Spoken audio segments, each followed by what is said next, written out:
Next up in the G.I. Joe line, we have Firefly, an agent of Cobra.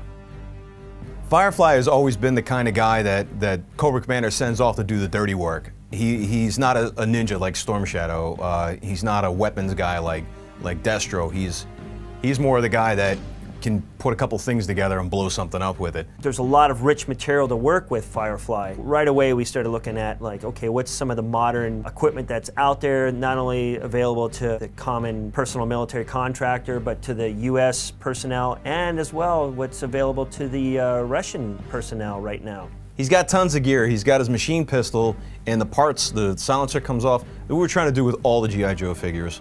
And it really shows on his weapons. The magazines come out, the sight comes off, the silencer comes off, the stock folds in. I mean, it's just a really great piece, along with his pistol too. His backpack is really cool because it's a custom designed backpack that we did specifically for this figure. And the zippers actually work and open, so you can open the zippers up, put his gear inside the little pockets and everything.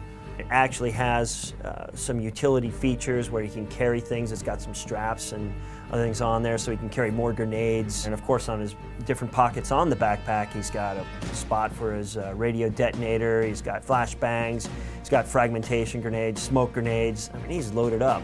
We put the goggles in there as part of the idea from some of the comics, as well as, he's a saboteur. He'll be doing some welding or some cutting with a blowtorch, or want to watch an explosion kick off, so he'll put his goggles down. And we made him red to just make him a little more cooler and give him some attitude. He's his own kind of guy, where he carries all of his own custom gear. So his explosive briefcase, looks like something that would be custom made. His exclusive is a custom made bomb. It's basically a mortar shell that's had a phone taped to it and glued to it. So it's really interesting that these things were made specifically for Firefly, who is a saboteur and has to kind of work with what he has. And it was all put into the design. I've made a lot of these 6-scale figures in my time. Professionally speaking, I think is one of the figures that stands out the most out of all the G.I. Joe figures so far that I have seen, and the G.I. Joe figures that we have done. I think Firefly is probably the coolest one I've seen, all the way across the board. He's just cool.